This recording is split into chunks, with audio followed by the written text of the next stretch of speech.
Assalamualaikum warahmatullahi wabarakatuh. Apa kabar anak-anak kelas 1? Semoga kalian selalu berada dalam keadaan sehat ya.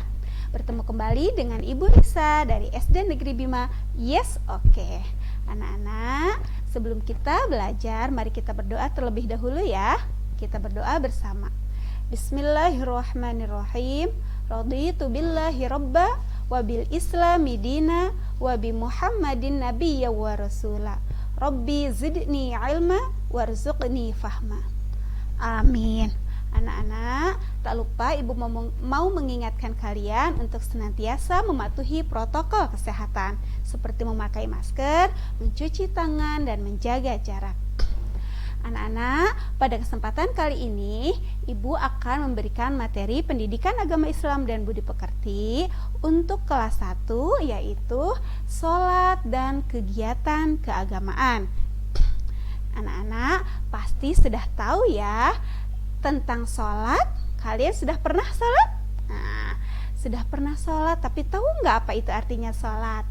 Sholat artinya secara bahasa berarti doa. Ibu ingatkan ya, sholat secara bahasa berarti doa.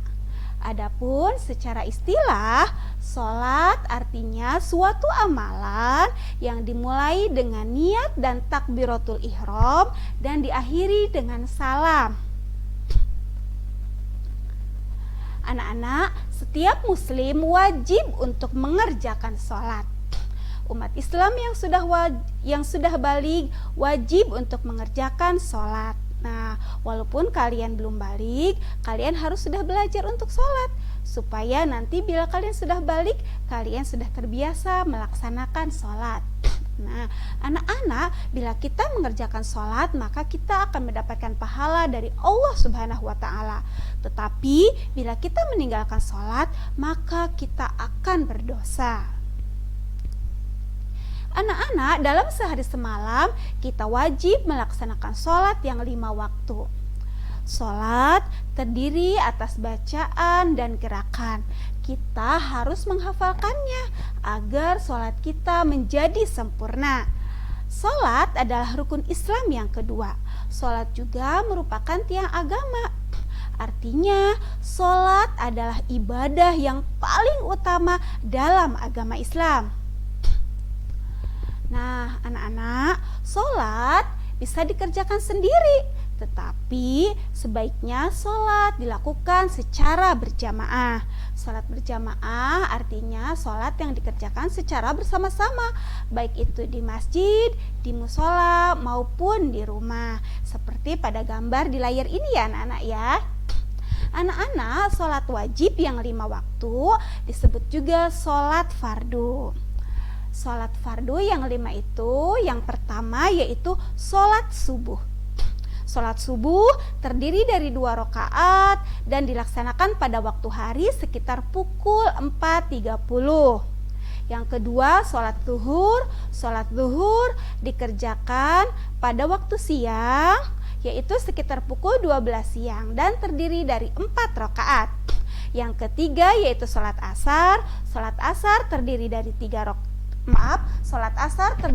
4 rakaat dan dikerjakan pada waktu sore, yaitu pukul 3 sore. Yang keempat yaitu sholat maghrib. Sholat maghrib terdiri dari 3 rakaat dan dikerjakan pada waktu petang, yaitu sekitar pukul 18 petang. Dan yang terakhir yaitu sholat isya. Sholat isya terdiri dari 4 rakaat, dilaksanakan pada waktu malam, yaitu mulai jam 19 malam. Anak-anak, karena kalian masih kelas 1, kita pada kelas 1 sekarang hanya akan belajar bacaan sholat yang berupa niat. Ya, kita akan belajar niat sholat yang 5 waktu. Ibu akan membacakannya, kalian di rumah menghafalkannya ya anak-anak ya. Ini harus hafal, jangan sampai kalian tidak hafal niat sholat yang 5 waktu tersebut. Kalian perhatikan dan hafalkan di rumah ya anak-anak ya.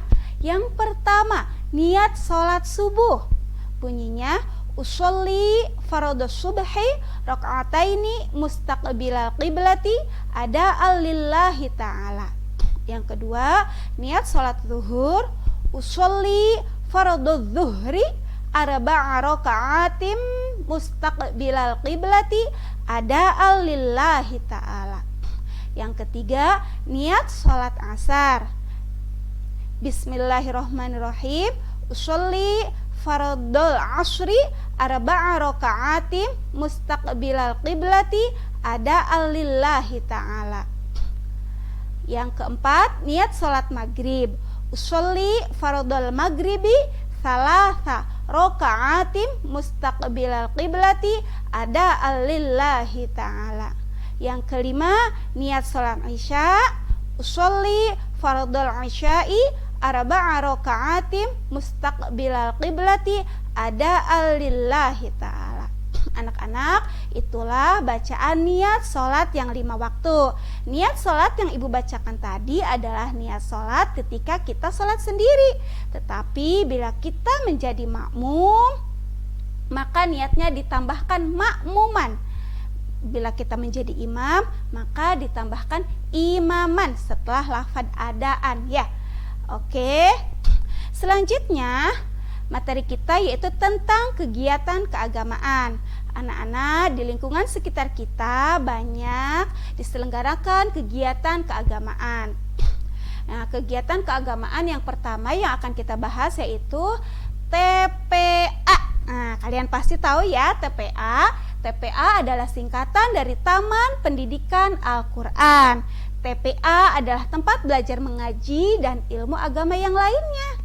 Ya, selain di TPA, biasanya kita juga belajar di TPQ, ya, di DTA ataupun di pesantren.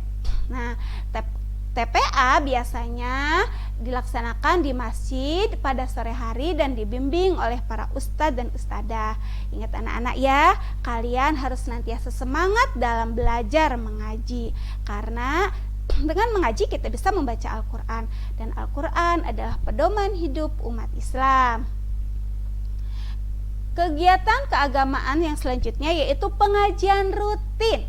Pengajian rutin adalah pengajian yang dilaksanakan secara bersambung atau rutin.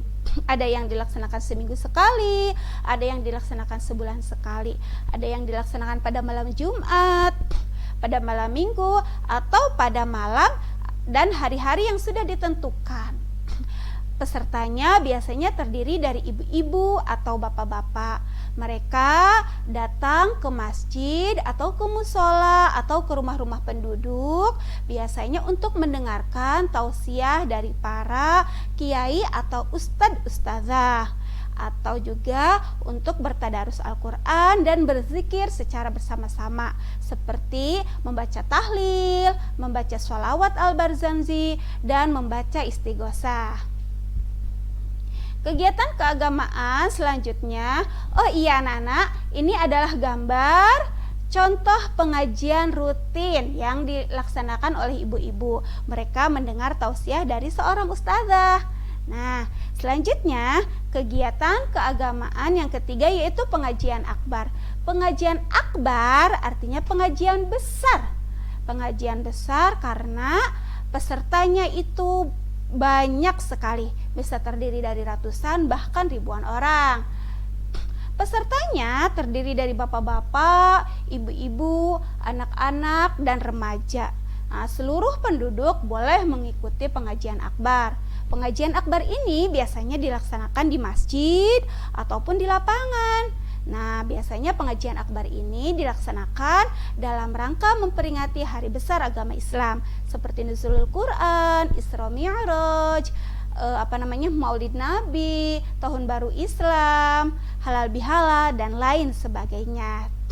Nah, ini adalah contoh pengajian akbar ya.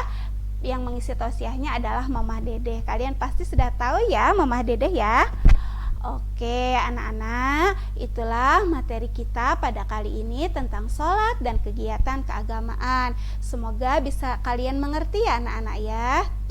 Oke, terima kasih atas perhatiannya. Wassalamualaikum warahmatullahi wabarakatuh.